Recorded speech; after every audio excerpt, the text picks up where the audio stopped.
We live, and as y'all can see by the title, we going to war. We going to war with Iran, so I threw on the camo babe. If I'm gonna go to war, I'm gonna be clean. God damn, man, what's going on? What's going on? This has been going on a long time. Sorry for the alarm, but we've been going beefing with Iran, telling them they can't get a nuclear weapon for a long, long time. And now the U.S. has dropped 3 bombs on Iran nuclear sites. Breaking news, they dropped 3 bombs on Iran nuclear sites. But the whole time Iran been saying they not making a nuclear weapon. But the U.S. is saying they're not getting any of the materials, the capabilities. Even if you get close to trying to make a nuclear weapon, we're going to shut it down. So that's why Trump sent the blitz and they dropped the bombs.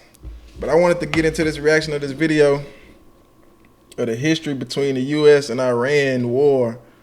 I just wanted to see if we can kind of get some backstory The on what's United really States and going Iran on. have one of the world's most complicated and controversial relationships. The United States is the world's most preeminent superpower with a population of more than 320 million, while Iran is a major power in her own right, with a population of more than 80 million. These countries represent 4% and 1% of the living human population. And for the past 41 years, they've had absolutely 41 years? zero diplomatic relations and have come close to the brink We of ain't never total fuck with Iran? war on more than one occasion. At the beginning of 2020, war between the two sides seemed almost inevitable. The United States assassinated an Iranian major general in a drone strike, and Iran like something they always retaliated by doing. initiating artillery strikes against American military bases across Iraq. Had a war And that's what happened today.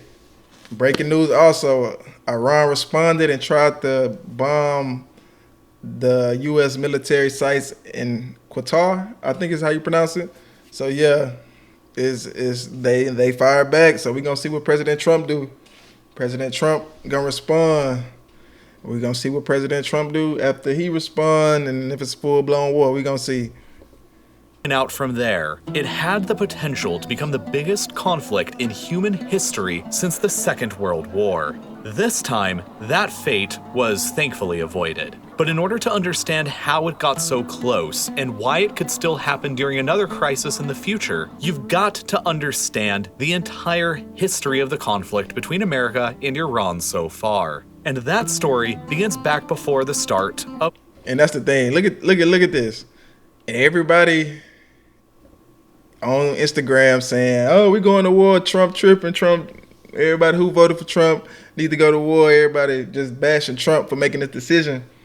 But like, we don't know the backstory, the history of what's really going on. They just seeing clicks and pictures, and World War This II. ain't the same At thing the beginning as, of the 20th century, oil was first discovered Israel within the and- deserts of and Iran by the Palestine. British. As more and more of these discoveries were made, it was revealed that Iran in fact contained the 4th largest proven reserves of oil anywhere on the planet, and that the country was an undiscovered and unrealized energy superpower. The only problem for the British, of course, was that these discoveries were located within Iran, and Iran wasn't within Britain's vast colonial empire that already spanned a quarter of the globe. Not too worried about that pesky little detail, Britain negotiated a deal with Iran to share in the massive profits that were bound to come from the extraction of all this oil. They created the jointly owned Anglo-Iranian Oil Company, but it wasn't exactly set up very fairly. Iran, the country where all of this oil was actually located, was only entitled to 16% of the company's profits, whereas I thought he the was other about to say 84% 60. of profits were going directly to the British. By the start of the Second World They War, built the whole the infrastructure. Anglo-Iranian Oil Company grew to control all of Iran's oil and had grown to become the largest company in the entire British Empire. But this massively valuable asset was coming under threats.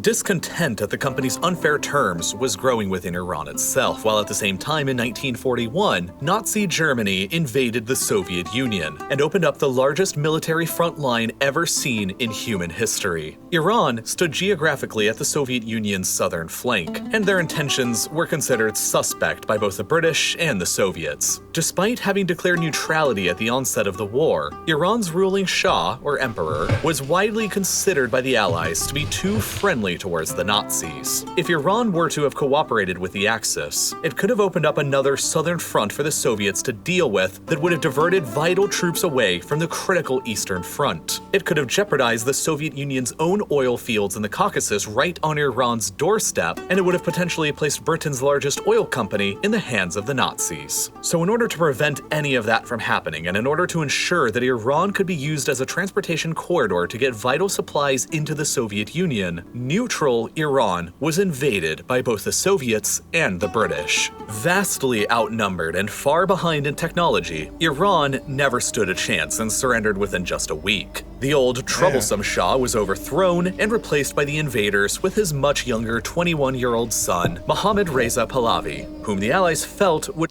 Yeah, like, let's be clear. If we went to war with Iran, we would win in a second. Obviously, we have the best military in the whole world, but we cannot invade Iran, so to say, as easily as we did Iraq and all the other places. But we would just drop bombs on them. Did you see the new bombs we dropping? They're dropping new bombs every day. Like, these defense and weapons manufacturing companies are getting way better now. They're using AI, robotics. You don't even need a human to do some of this stuff. With Anthropic, I think it's Anthropic, if I'm not mistaken. Anthro, one of them. Far less capable of acting against their interests. Iran was effectively occupied for the entire Second World War by the Allies, which eventually saw the deployment of more than 30,000 Americans and the transportation of nearly 1/3 of all the supplies that America sent to the Soviet Union. After the war ended, the Allies left and ended their occupation, but the unfair terms that the British had established in regards to Iran's oil came back into question. By the early 1950s, Britain was still taking home the majority of Iran's oil profits, while the conditions for Iranian oil workers and their families remained terrible. At the same time, the British were also withholding all of the company's financial records from the Iranians, and had refused all of their requests at being audited. The support for nationalizing the company within Iran was getting overwhelmingly massive, and by 1951, Iran's democratically elected Prime Minister Mohammad Mossadegh, with unanimous approval from the Iranian parliament, I'm going to make a beat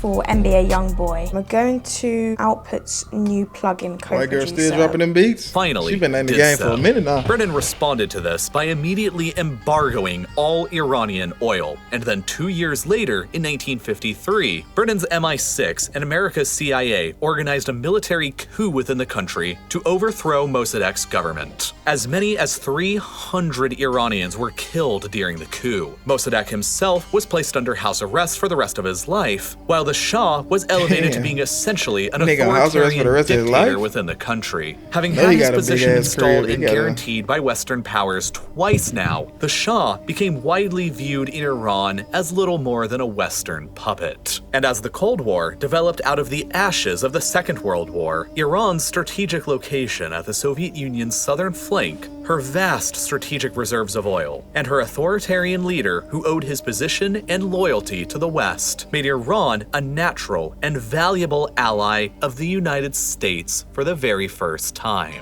The Shah pursued a staunchly pro-American and pro-Israel foreign policy, and for decades, Iran became one of America's most important Cold War-era allies. And this probably where it started, where they hate for the U.S. and Israel just started right there, because they just came in through a coup. You know, I'm talking about a coup. I don't know how to, pronounce it or whatever. But man, they just come over. America just love to come in and take over, bro. It's the Shah's policies and cozy relations with the West alienated much of his home base support. He ran a vast network of secret police within the country who arrested thousands of political opponents, and many more, like Ayatollah Khomeini, were exiled. Widespread torture of political dissidents in prison was reported. He outlawed the Iranian Communist Party. He continued friendly relations with both America and Israel, despite nearly none of the rest of the Islamic world even recognizing Israel, while he carried out a domestic policy of modernization, secularism, Bro, that's crazy how money control the world, bro. You can give anybody the right amount of money and they'll do anything, bro. Just America and Israel just got the most money. Of women. All of these policies combined alienated Iran's leftists, the working class, and the hardcore Shiite Muslim conservatives and clergy. And by the late 1970s, Iran's long-standing political unrest had transformed into full-scale revolution. A movie theater was set on fire in Abadan that killed at least 420 people, with the Shah's regime blaming Marxist and Islamist insurgents, while many of the protesters felt like it was more likely the Shah's own secret police. The following month, protesters gathered in the capital Tehran's main square, and the Shah's army opened fire on them indiscriminately, killing and wounding hundreds more. More than 5 million Iranians took to the streets demanding the Shah's abdication, and after defections from his army became rampant, Mohammad Pahlavi realized that his position was impossible to maintain, and he fled the country in exile in early 1979. The new radical Shiite Islamist government that replaced the Shah's regime immediately abolished the monarchy and invited Ayatollah Khomeini back to the country after 15 years of exile to become Iran's new supreme leader, and the modern Islamic Republic of Iran was born. And this new Iranian regime was radically different from the one that it preceded. It was a totalitarian Shiite theocracy that was staunchly opposed to the United States and Israel, and mass executions and purges of political opponents and members of the former regime were almost immediately carried out. To the United States and the rest of the world, Iran's Islamic Revolution came as an enormous shock. Almost overnight, Iran had flipped from being one of America's most important Middle Eastern allies to her greatest Middle Eastern enemy. After the Shah was overthrown, the United States welcomed him into their country for a cancer treatment operation, and the new Iran demanded that he be extradited back to stand trial for the crimes that he had committed throughout his reign against the Iranian people. Knowing that his return would mean a certain execution, the United States rejected all of Iran's demands. But that did little to dissuade Iran's revolutionary paranoia. Since the Shah was actively inside America, and since Western powers had already initiated 2 previous coups in the past to install him over the will of the Iranian people, the paranoia was widespread that America and the CIA could be plotting yet another 3rd coup attempt from within their embassy inside Tehran. And so, in November of 1979, thousands of Iranian revolutionaries and students stormed the American embassy and took 50. And that's why I want to join, bro. I want to be a part of these meetings. I want to be a part of this decision making. Like, why? Who is qualified to make these decisions and why? I feel like I got good decision making skills, man. I should be able to make these decisions, bro. 2 American diplomats and civilians as hostages. America eventually sent the Shah away to Egypt, while the Carter administration worked for months to secure the hostages' release. But when diplomacy went nowhere, Carter authorized a raid by the United States Army Rangers in April of 1980 to attempt a rescue operation. But the raid turned into a disaster. Codenamed Operation Eagle Claw, a helicopter crashed into a transport plane before any contact with the Iranians was even made, and 8 American soldiers lost their lives. Carter ordered the mission to be abandoned, and the hostages remained under Iranian control. It was at this point that the United States decided to sever all diplomatic relations with Iran's new regime, and they have been frozen ever since. But a few months later, something else incredible and unexpected happened. In September of 1980, Saddam Hussein's Iraq launched an all-out invasion of conquest into Iran. For years preceding this, Saddam had wanted Iraq to overtake and supplant Iran as the dominant power in the oil-rich Persian Gulf. But they were never capable of doing anything about it, because Iran had a colossally larger military, and they had the support of America and Israel, all of which made her vastly more powerful. But after Iran was thrown into chaos by her revolution and regime change, with massive purges and executions of government officials, and after she was abandoned by both America and Israel and was left left without any major foreign allies, Saddam calculated that now was better than ever to take advantage and attack. Iraq expected a rapid victory, but the war that followed turned into an 8-year-long stalemate that most resembled the Western Front of World War I. After the massive Iraqi invasion, Iran was forced to reevaluate the American hostage situation, and they agreed to release all 52 back into U.S. custody after holding them for 444 days. Damn, America niggas there levied for almost a year and a half? economic sanctions upon Iran as a consequence, and then began heavily supplying Saddam and Iraq in their war effort that they hoped would destabilize America, suppose. They made a deal with Iran and then went and supported the enemy to attack Iran even further. The Iran-Iraq War would ultimately prove to be one of the largest and the bloodiest of the 20th century's second half, with as many as 400,000 Iranians losing their lives across the front line, owing in part to the widespread deployment of chemical weapons and landmines from Iraq, who is being heavily supplied and supported with conventional weapons by the United States. Throughout the war, the U.S. contends that Hezbollah, a Shia Islamist militia organization operating out of Lebanon who is a client of Iran, carried out multiple anti-American terror attacks across the region. In 1983, they carried out a bombing of the U.S. Embassy in Beirut, which killed 17 Americans, and later that same year, they carried out another massive truck bombing attack against the barracks of a military compound in Lebanon, which killed a further 241 American and 58 French soldiers.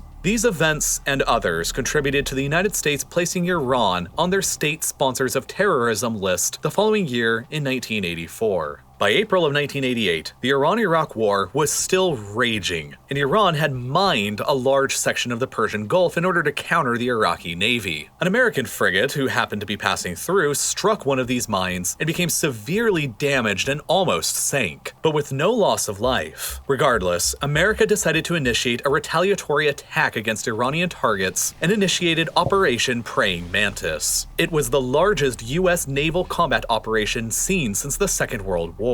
And it saw 2 American surface groups launching coordinated strikes that blew up 2 Iranian offshore oil platforms and sank 6 of their warships. The attack destroyed or severely damaged half of Iran's entire fleet and killed 56 Iranians, while resulting in only 2 American deaths. Just 3 months later, in July of 1988, an American cruiser strayed into Iranian territorial waters and received warning shots fired from Iranian speedboats. At the same time, Iran Air Flight 655, that was taking its normal flight route above from Tehran to Dubai and was at this point flying over Iran's territorial waters above the Strait of Hormuz. The American cruiser misidentified this commercial aircraft as an Iranian fighter jet and, assuming that they could have been under attack, they launched a missile that targeted and then completely destroyed the whole plane. There were 290 people on board that flight, and 254 of them were Iranians. And this would create terrorist groups and people that want revenge on you that killed all their family members accidentally, and like you're not gonna because you seen a speedboat shoot at you, bro. Shoot the speed. If you can shoot a missile, you could kill a speedboat. Come on now.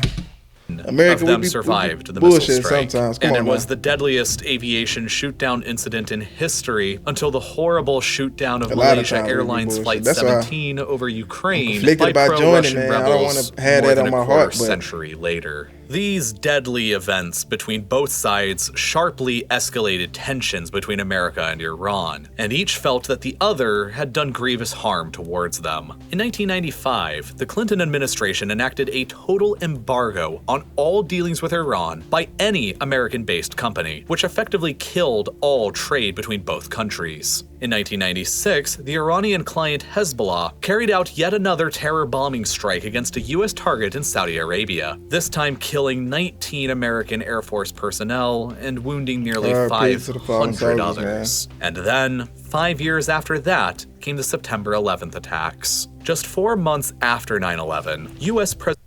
After we supplied Saddam Hussein with the weapons, he come back and attack Bush us. made his Come on axis now. of evil speech, in which he lumped Iran, Saddam's Iraq, and North Korea all together as an axis of evil conspiring against America. Just a little more than a year after that speech, the United States used the pretext of Saddam possessing weapons of mass destruction to invade Iraq and completely toppled his regime in around a month. No weapons of mass destruction were ever uncovered, and the message sent to both Iran and North Korea was clear as day. It was either develop nuclear weapons, or you would be next. North Korea managed to successfully You got no test an choice atomic but to, bomb you just know. 3 years after the American-led invasion of Iraq, while Iran hastily carried out their own nuclear weapons research as well. However, the United States made it clear that in And this is what the background story people don't understand. You see how easily the U.S. just toppled Iraq and just had their way with them. He said in less than a month. And then told everybody else they wasn't gonna get a nuclear weapon. Well, they told Iran they wasn't gonna get a nuclear weapon. And you see they immediately started doing the work. So all these years later, this is still going on. nuclear-armed Iran would never be tolerated, and a combination of sanctions and diplomacy were used for years to try and convince Iran to stop. By 2015, the Obama administration had successfully negotiated the Joint Comprehensive Plan of Action, better known colloquially as the Iran nuclear deal. The treaty's terms are complex, but the TLDR is that the US agreed to end a sweeping series of sanctions they had previously placed upon Iran, while Iran agreed to give up their pursuit of nuclear research and allowed foreign inspections to routinely investigate them. Iran's and America's relationship was beginning to show some signs of rapprochement. But then, things took another curveball. You're not gonna believe what happened. Tell me everything. I'll show you. 2016. So I started the biggest initiative of Trump the first term, ain't it? In 2016, Donald Trump was elected the new president of the United States on a platform that included a vow to fully withdraw the US from the Iran nuclear deal and to reinstate tougher economic sanctions. In 2018, Trump carried through with just these look at campaign it. promises, and Iran counter-threatened that they would continue on with their nuclear program and even close the Strait of Hormuz to international shipping if things escalated any further, which would have completely crashed the global oil economy. Okay, Relations Iran between the popping it? two were back to being tense, and then things got even worse the next year. In May and June of 2019, several merchant ships traveling through the Persian Gulf were damaged in two separate violent incidents. The West blamed Iran, and then Iran denied all involvement. In June, Iran shot down an American drone that was flying over the Strait of Hormuz, and tensions increased even further. And then in July, an Iranian oil tanker was seized by the UK as it was passing through the Strait of Gibraltar on the grounds that it was shipping oil to the Bashar al-Assad regime in Syria, in direct violation of EU sanctions. Iran countered this by capturing a British oil tanker and taking its crew hostage as it Damn, was bro. later passing through the Persian See, Gulf. people, we don't see all this shit going on, but this shit really be going on, bro. Sides eventually released the other ships and crew, but it was clear that tensions were reaching a boiling point. And then they dramatically escalated near the end of the year. On the 27th of December 2019, a rocket artillery attack from some assailant on America's K-1 military base in Iraq left one U.S. civilian contractor dead and 4 other soldiers wounded. America blamed the attack on Hezbollah and other Shiite Islamist militias supported by Iran, though both Hezbollah and Iran denied all Denied all responsibility. At responsibility, this yeah. point, there were about These niggas never involved. Let 5,000 them U.S. tell it. troops who were stationed in Iraq who were helping in the ongoing fight against ISIL. And 2 days later, on the 29th, they decided to initiate a retaliatory strike against Hezbollah's weapons depots and command centers across both Iraq and Syria. These American airstrikes killed 25 Hezbollah-affiliated militiamen and wounded nearly 60 others. Escalating things even further a couple days after that, on December the 31st, Iran-backed militiamen stormed and attacked the United States Embassy in Baghdad. The embassy was heavily vandalized, but nobody on either side was killed, and the US blamed Iran once again for the provocation. And then came the 3rd of Propaganda. January 2020, when the already high tensions skyrocketed to levels never seen before. Qasem Soleimani, an Iranian major general widely Soleimani believed to be the is the- second most powerful figure within the Iranian regime, had just arrived in Baghdad on a flight. He was scheduled to meet with Iraq's prime minister later on in the day, but as he departed the Baghdad airport in a convoy of vehicles, a US drone that had been hovering nearby overhead fired a series of missiles that completely destroyed them. This missile strike had been personally authorized and ordered by President Donald Trump himself and resulted in the deaths of Soleimani and 9 others. This event profoundly changed the crisis between Iran and the United States. Sparked Iran like hate for the United States, and they want to kill us. It was the first time that America had assassinated a major military leader of a major foreign country since the plot to kill Isoroku Yamamoto of the Japanese Imperial Navy back in 1943, who had been the mastermind of the Pearl Harbor attacks. 2 days later, Iran announced that it would no longer abide by any of the terms of the 2015 nuclear deal and demanded that Iraq remove all of the American presence from their country. And then... And this way it started right here. Now, Iran, they get nuclear weapons now. Now they teaming up with China, buying the materials from China, linking up with Russia, linking up with everybody who don't like America. 8th of January, 5 days after Soleimani's death, Iran launched its own retaliatory strike against America. Codenamed Operation Martyr Soleimani, Iran initiated multiple ballistic missile strikes against 2 U.S. military bases within Iraq, and the entire world held its breath. This was the closest that America and Iran had ever come to full-scale war, and the crisis could have easily escalated into that. America had already rapidly deployed thousands of soldiers to the Persian Gulf from the US East Coast in the days between Soleimani's death and this Iranian artillery attack, but thankfully, nobody was killed by it. The bases experienced significant damage to buildings and infrastructure, but everybody present remained alive. And this was sort of a godsend because it gave both Iran and America the opportunity to de-escalate without losing any face. Iran got to look strong and powerful by firing rockets at American targets, and without any casualties, America was... And that's what I feel like happened with what's going on right now. The U.S. probably knew it was nobody at these bases at this time. Like, the base was clearly empty. But if they wanted to destroy the stuff, nobody's dead. It set you back now and destroyed all your materials to create these nuclear weapons, but nobody's dead. So Iran gotta send their missile shots back. Like, get your lick back. They gotta get their lick back. Nobody died today, thank God, in the U.S. Military base that the Iran attacked. All the missiles were intercepted, so... option not to retaliate, which is what they chose to do. This is you trying to book a trip they gotta on get your their business get back a little platform. bit, I understand. And this is me using... Unfortunately, though, tragedy still managed to find a way to strike. While Iran likely designed the attack intentionally to not cause any American casualties, Iran didn't necessarily know that the US wasn't going to retaliate, and their anti-air batteries across the country were on high alert for any kind of response. One of these missile batteries detected what they believed to be an American cruise missile on their radar, and they opened fire on it with 2 surface-to-air missiles. It turned out that the target wasn't a cruise missile at all, but was just a regularly scheduled commercial airline. God damn, this shit is always an accident. This whole war happened on accident from one motherfucker making the wrong decision, thinking he seen something that he didn't, that had just taken off from Tehran International Airport mere minutes before. The plane in question was Ukraine International Airlines Flight 752, traveling from Tehran to Kiev with 176 people on board. God the Iranian damn. missiles completely destroyed the plane and killed everybody on board, including 82 Iranian and 63 Canadian citizens. Initially, the Iranian government denied all responsibility and attempted to cover the disaster up by blaming the crash on technical faults with the plane itself. Nah. But after raising suspicion when they wouldn't allow any investigators access to the crash site, the government finally admitted to mistakenly shooting the plane down a few days later on January 11th. Yeah, and these niggas that grimy, attempted just as cover-up grimy as the sparked US. massive protests across Iran and against the regime, and the brink of war against the United States had just narrowly been avoided. Hundreds of innocent people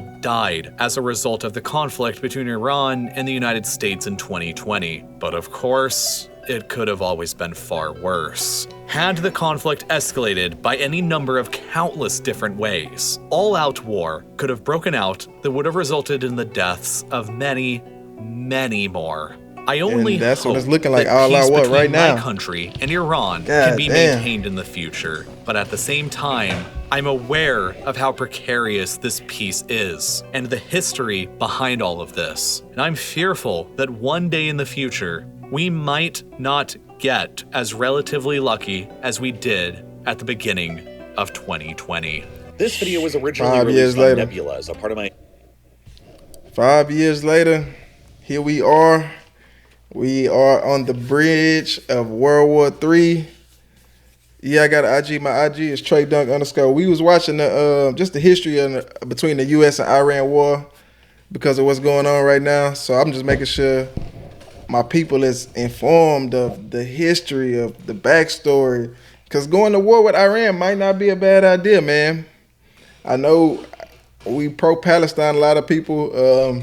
We don't agree with Israel doing to Palestine. So once Iran dropped the bombs on Israel in response to what they was doing to Palestine and Hamas and all that, well, I think this has nothing to do with Palestine. I think this is just Iran will not get a nuclear weapon because they will use it on. Okay, so this has something to do with Israel, because if Iran gets a nuclear weapon, they will sell it to people who can use it on Israel and get their get back for what they did to all the people in Palestine. These people are looking for revenge, and they are serious. So I need all my U.S. citizens to be on the lookout.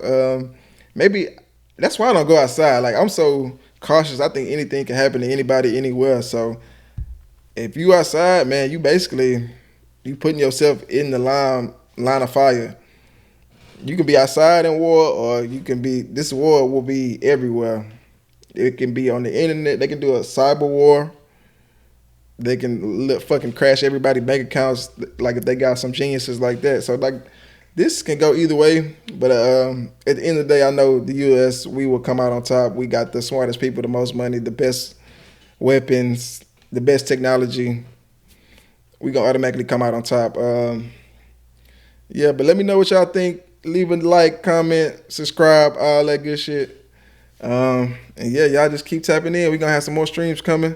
I just wanted to get on here real quick and kind of talk about this, because this is just big in the news right now. Everybody's scared. The whole black Twitter, like, oh, Trump this.